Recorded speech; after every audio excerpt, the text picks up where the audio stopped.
Have you ever noticed that the hum of a supermarket at 3 in the morning sounds like a prayer?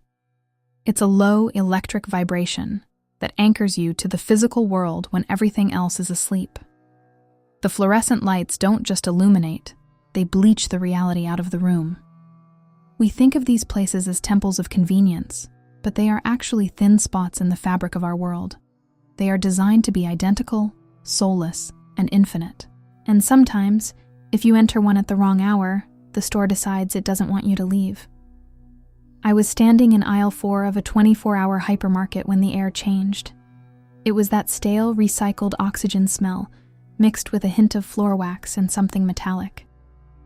I had a basket with 3 things: a carton of milk, a pack of AA batteries, and a frozen pizza. The store was empty, or at least I thought it was. The silence was so heavy it felt like it was pressing against my eardrums. I walked toward the self-checkout, my footsteps echoing like gunshots against the polished linoleum. The machines stood in a row, their glowing blue screens flickering in unison. "Welcome," the nearest machine chirped, its voice sounding a little too human, a little too eager. I scanned the milk first. The red laser line danced across the barcode, but the screen didn't show the price of dairy. "Item, lost memory," the screen read. "Price, €0." I froze, staring at the digital text. I thought it was a glitch, a joke played by a bored night shift programmer. I swiped the batteries next, wanting to get this over with. The machine beeped with a sharp, discordant tone. "Item, future regret," the screen flashed in a sickly yellow. "Price, $10.99. A cold shiver raced down my spine, settling in the small of my back. I looked around for an employee, someone to tell me the system was crashing. But the store had changed while I was looking at the screen. The bright, colorful boxes of cereal and rows of soda had turned white. Every single product on the shelves was now a plain white box with no branding. There were no logos, no pictures of smiling families, no nutritional facts. Just thousands of identical white containers stretching into the darkness of the far aisles. I looked back at the checkout screen, and my heart hammered against my ribs. "Unexpected item in the bagging area," the machine whispered. "Your soul." I stepped back, the plastic basket slipping from my hand and hitting the floor with a hollow thud. The exit was only 20 feet away, the giant sliding glass doors framed by the night outside. I ran for them, my breath coming in jagged gasps. But as I approached, the doors didn't slide open. I slammed into the glass, only to realize it wasn't glass at all. It was a high-resolution screen displaying a loop of a parking lot that didn't exist. I turned around, and the checkout area had doubled in size. There were now 50 machines, all of them chirping "welcome" in a terrifying rhythmic canon. The ceiling seemed to have vanished, replaced by an endless height of white shelves. Each shelf was packed with those same white boxes, stacked miles into a black sky. The smell of ozone grew stronger, stinging my nostrils and making my eyes water. I saw a figure at the end of the aisle, wearing a bright blue employee vest. "Hey!" I shouted, my voice cracking. "I'm stuck. How do I get out?" The figure turned slowly, its movements stiff and mechanical. It didn't have a face. Where the eyes and mouth should be, there was only a glowing barcode. The entity raised a hand and pointed toward the back of the store.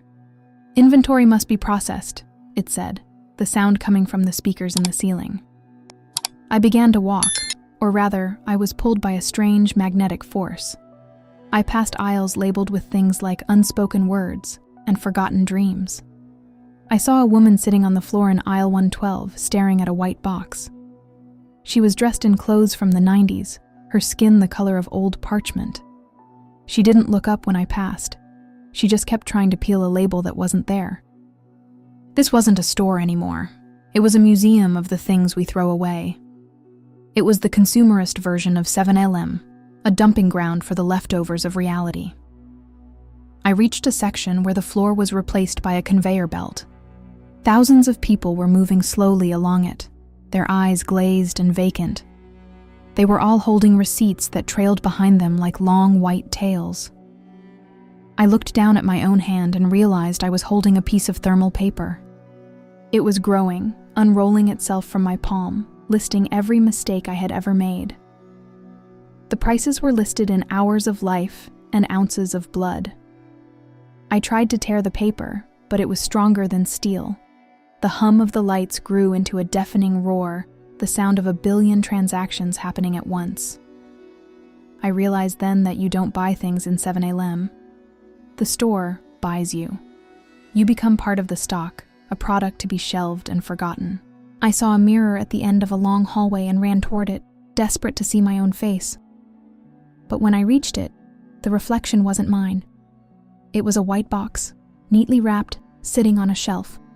The label on the box read, "Customer 902-110, expired." I felt my skin hardening, turning into cardboard and plastic. My thoughts began to simplify, becoming nothing more than a series of prices and barcodes. I wanted to scream, but my mouth was being sealed by a layer of shrink wrap. The last thing I felt was the cold touch of a scanner's laser crossing my eyes. "Price check on aisle 7, a voice echoed through the infinite void. And then, the beep. The final high-pitched tone of a completed transaction. If you ever find yourself in a store late at night and the lights seem a little too bright, if the cashier doesn't blink or the self-checkout asks for something you can't give, leave your basket. Don't look back. Don't wait for your change. Because once you're scanned into the system, there are no returns. Reality is just another item on the shelf, and the store is always open.